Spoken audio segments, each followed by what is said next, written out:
She laughed and said, "What? You think you're my only option?" During an argument about respect, I said, "Definitely not." Then I made sure she had other options by doing something she never saw coming. She stopped laughing when she found out. I, 28 male, guess I should have seen the red flags earlier. But when you're 3 years deep with someone, you tend to overlook things. Or maybe I just got too comfortable with the disrespect. The breaking point came last Thursday. Her name was Alina, 26, a woman who lived like the world owed her excitement. Last Thursday was the final straw. Alina had just informed me, not asked, informed that we'd be flying to her cousin's wedding in Santorini. I hadn't even checked if I could take the time off work. "You can't just assume I'll drop everything because you already booked the tickets," I said. She rolled her eyes, brushing her hair back like she was swatting away a mosquito. "Oh please, Noah, it's not like you've got anywhere better to be." That stung. Not because it was true, but because it showed how little she thought of me. I tried to keep calm. "It's not about where I'll be, Alina.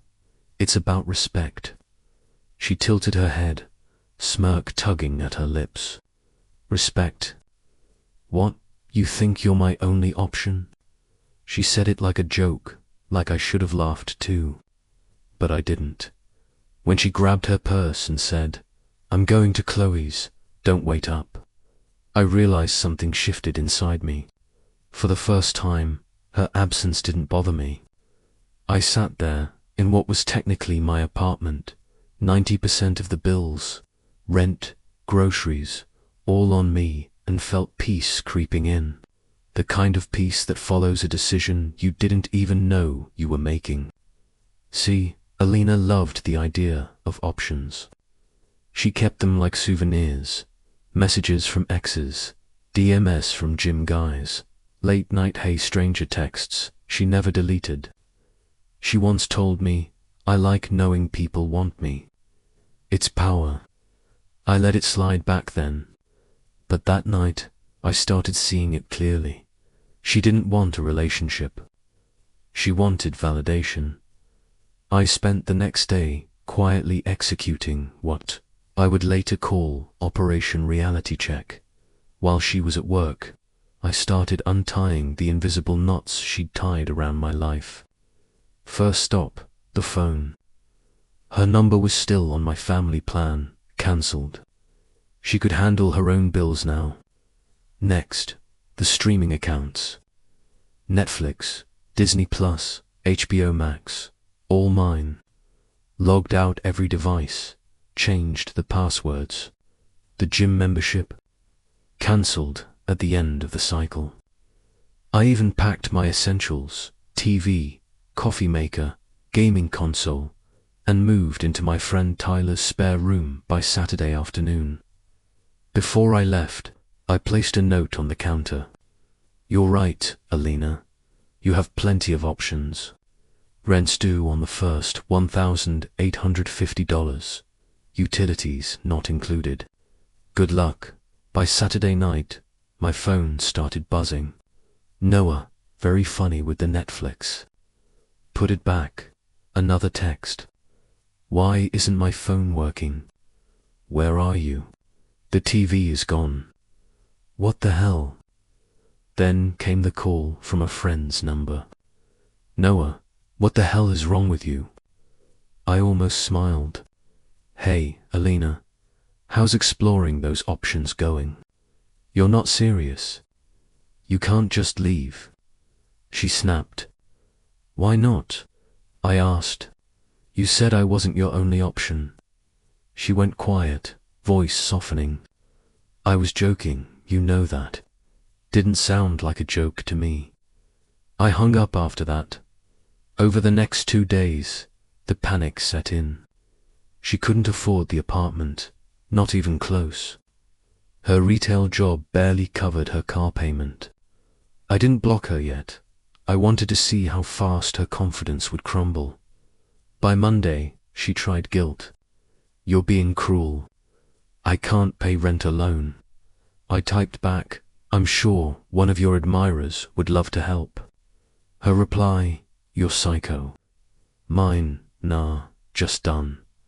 That week, she called my office, pretending to be a delivery contact just to get through to me. I told reception, "I don't know any Elena." Watching from the window as security escorted her out, I didn't feel triumphant, just free. That was the strangest part. Freedom doesn't always come with fireworks. Sometimes it's quiet, like air filling your lungs after being underwater too long. But I'll admit, I wasn't done being petty. Maybe part of me wanted her to see how replaceable her power was. I made a Tinder profile, decent photos, honest bio. Within hours, matched with 3 of her friends. Didn't flirt, didn't lie, just talked. "Hey, I think we met through Elena." They all replied with some version of, "Oh yeah, she mentioned you." Then came the inevitable, "What happened between you two?" I told them the truth. She made it clear she had options. So I gave her the freedom to explore them. Word spread faster than I expected. 2 days later, I got a text from Qley, her closest friend. "She's crying at my place. Says, you abandoned her." I replied, "She said I wasn't her only option, so I'm letting her explore the rest." Alina called again that night, her tone trembling now. "Please, Noah, can we talk? I messed up." I didn't answer. I didn't need to. Some lessons only sink in when the silence stays. That's when it hit me. Respect isn't something you demand. It's something you withdraw when it's no longer deserved. She thought options meant security. But in the end, she learned what I already knew. Options mean nothing if you don't respect the people who gave you them in the first place. By the second week, the silence had turned into chaos. I didn't have to say a word. The consequences spoke for me. Her friends started pulling away, not because I said anything, but because Alina couldn't keep her stories straight. One day, she was the victim of emotional neglect. The next, she was claiming I'd been controlling. It didn't help that she kept posting vague quotes about toxic men who can't handle strong women, followed by crying selfies and recycled captions about healing. The internet loves a story, but it also loves receipts, and Alina had left plenty of them online. I didn't respond publicly, though, I'll admit, I posted a few carefully timed pictures. Me and Tyler at the gym, dinner with co-workers, a shot of my new place with the caption "Peace looks good on me." Nothing aggressive, just a mirror held up to her noise. The comments spoke for themselves. "Looks like you're thriving. Glad you finally left that drama behind." I didn't need revenge. I just needed space. But Elena, she couldn't handle silence. The more I ignored her, the louder she got. By Thursday, I got a call from my old landlord. "Hey Noah, your ex just tried to open your old apartment door. You want me to call the cops?" I sighed, rubbing my temples. "No, just document it. Might come in handy." Apparently, she'd stood there for 20 minutes, shoving her old key into the lock like it was the door's fault. That was her way of dealing with loss, denial through chaos. The next day, the smear campaign began. I started getting DMIs from mute. "Why did you financially abandon her?" One asked. "She says you were manipulative, that you used money to control her." I laughed out loud. I used money to control her. I'd spent 3 years paying rent, bills, vacations, her phone, and her gym. She called it teamwork. But once I stopped, suddenly I was abusive. I posted one story in response. Paying for someone's entire lifestyle isn't abuse. It's generosity until they start demanding it. That story blew up. People saw it. Some of her friends unfollowed her quietly. Some messaged me privately, saying they'd had their doubts about her version of things. I didn't gloat. I just let the truth breathe. Because that's the thing, when you stop defending yourself, the noise eventually suffocates itself. Then came the wedding fiasco. Remember the Santorini trip she forced on me? Turns out she'd still told her cousin we were attending. I got a message from Alyssa, the bride. "Hey Noah, just checking if you and Alina booked your flights. The hotel needs confirmation." I blinked at the screen for a moment before replying, "Hey, Alyssa, actually, Alina and I broke up a few weeks ago. She'll need to find another +1. Congratulations, though." Alyssa's response was immediate. "What?" She told everyone you two were still together. The fallout was instant. Within hours, a family group chat apparently exploded. Alina had been bragging about our perfect relationship right up until then. The truth hit her like a wrecking ball. She'd built her identity on appearances. The supportive boyfriend, the nice apartment, the lifestyle she couldn't afford. Without it, everything crumbled. That weekend, I got another message from an unknown number. "You're evil. I'm getting evicted because of you." It was her, of course. My thumbs hovered over the screen for a moment before I typed, "You're getting evicted because you can't pay rent. I just stopped paying for your attitude." 2 days later, fate decided to give me one last show. I walked into the cafe near my new apartment, ordered my usual black coffee, and there she was sitting by the window, pale and tired, a designer handbag slumped beside her like an old trophy. She saw me before I could turn away. "Noah," she said, standing too quickly, her voice cracking. "We need to talk." "No," I said, calm as ever. "We really don't." I walked to the counter, pretending not to see her following me. "You can't just ignore me," she said, her voice getting louder. "You ruined my life." I turned, and everyone in the cafe was watching now. "No, Alina, you ruined your own life. I just stopped funding it." The barista looked at me nervously. "Sir, is this person bothering you?" I nodded. "Yeah, my ex doesn't understand that it's over. That did it. They asked her to leave." She shouted something incoherent, knocked over a display of mugs on her way out. They made her pay for them. I didn't smile. Not even then, because by that point, it wasn't funny anymore. It was just sad watching someone drown in the consequences of their own arrogance. Weeks passed. The messages slowed. Her name stopped appearing in my notifications. For the first time in years, I had silence. Real, uninterrupted silence. I started sleeping better, cooking, going for runs in the morning instead of scrolling through meaningless arguments. It was strange how quickly peace becomes addictive once you've had a taste of it. Then, one night, I got a text from Kendra, one of the girls I'd briefly talked to on Tinder. "Just thought you should know. Elena's been messaging everyone in the old friend group, says she's broke and can't pay rent." I stared at the message for a moment and typed back, "She always said she had options. Guess none of them take cash." Kendra replied with a laughing emoji, and then, honestly, she did you a favor. "You're better off." She was right. I was better off. I'd spent years confusing comfort for love and silence for peace. But now, sitting in my own space, surrounded by things I actually owned, I finally understood the difference.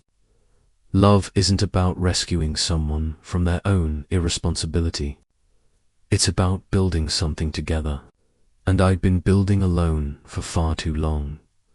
Alina taught me that sometimes the best revenge isn't loud or dramatic. It's just living better without them. A month after the breakup, I thought I'd seen it all. The guilt trips, the fake crying, the the desperate texts. But Alina wasn't done. When people like her lose control, they don't reflect, they escalate. The first thing she did was launch a GoFundMe titled, "Help Me Rebuild After Financial Abuse." The goal, $10,000. The story, a creative rewrite of our relationship.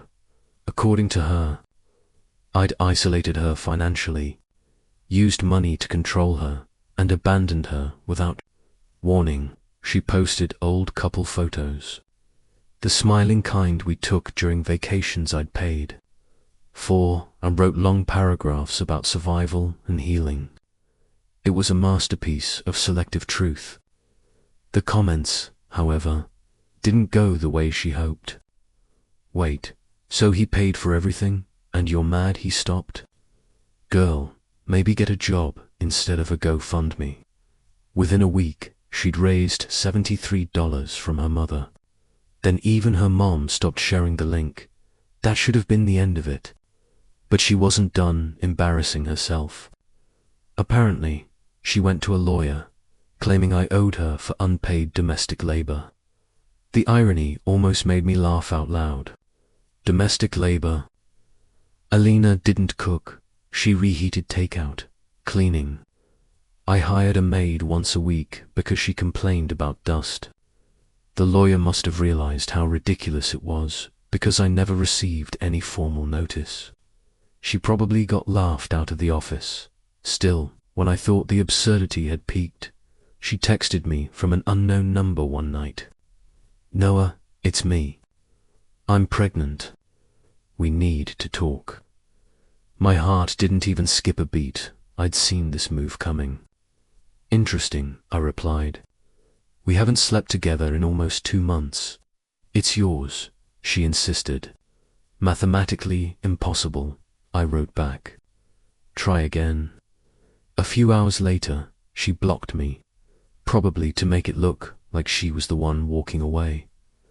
A week later, Tyler came home looking uneasy. "Dude," he said, "your psycho ex is outside. She's literally sitting in her car across the street." Sure enough, when I checked through the window, there she was, same car, same desperate posture, pretending to scroll on her phone but staring at my building every few minutes. We called the cops. She left before they arrived, but not before keying my car on her way out. Security footage caught it all. That move earned her a vandalism charge and a court fine. Karma had officially entered the chat. I should have felt angry, but honestly, I just felt tired. Tired for her, for the version of myself that tolerated all of this for years. Watching someone unravel like that is almost tragic. She didn't want love. She wanted control. And when she couldn't get it anymore, she tried to turn pity into power. It didn't work. Her downfall was public and loud. She started a TikTok series called Dating a Narcissist. My story, with me as the villain, of course. But the internet doesn't forget. People dug up her old posts, screenshots, captions bragging about Marcus the ATM. Yes, she actually used that phrase once. And DMs to her friends where she joked about having backups in case he gets boring. Within days, the comments were brutal. "You called him an ATM, now you're crying about bills. Imagine losing your whole life because you couldn't stop flirting." She deleted everything and went private, but by then, the damage was done. Karma didn't stop at social media. She lost her retail job for missing shifts during her stalking phase. Her parents, the same ones who once called me steady and reliable, kicked her out after she stole her dad's credit card to buy plane tickets to Santorini. She went anyway, apparently. Showed up alone, tried to crash her cousin's wedding, and ended up being escorted out after causing a scene at the open bar. The last time I heard her name was through Kendra. "You won't believe this," she said, sending a screenshot. Alina had moved back to her hometown, working part-time at a fast food place, dating some guy she met online, the kind who posts motivational quotes about hustle culture but lives with his parents. She says he believes in her potential, Kendra wrote. I didn't reply. There was nothing left to say. Kendra and I had been quietly seeing each other for a while. I didn't plan it that way. She just understood what I'd been through. She saw the exhaustion behind the jokes, the hesitation before trust. She really broke you, huh? She said one night, her hand resting on mine. I smiled softly. No, I told her. She just reminded me what breaking looks like, so I'll never let it happen again. Life had finally steadied itself. I got promoted at work. Lost 15 pounds. My mornings were quiet now. Gym, coffee, sunlight spilling across the kitchen floor. Tyler and I turned our apartment into a proper bachelor pad. Sports posters. A full gaming setup. No decorative pillows in sight. Peaceful chaos. The kind that makes you laugh instead of flinch sometimes. Though I catch myself thinking about those 3 years, not with longing, but with curiosity. How did I miss the warning signs? How did I confuse disrespect for passion, control for care? Maybe I just wanted to believe love was supposed to be hard, that endurance was proof of devotion. But love shouldn't feel like surviving someone. Alina taught me a lesson I'll never forget. When someone laughs at the idea of respecting you, stop explaining and start walking. Don't argue, don't threaten, just remove yourself. The silence after disrespect is louder than any revenge could ever be, because in the end, I didn't destroy her life. I just stopped holding it up, and without my effort, my money, my patience, it collapsed on its own. She called that cruelty. I call it balance. The truth is simple.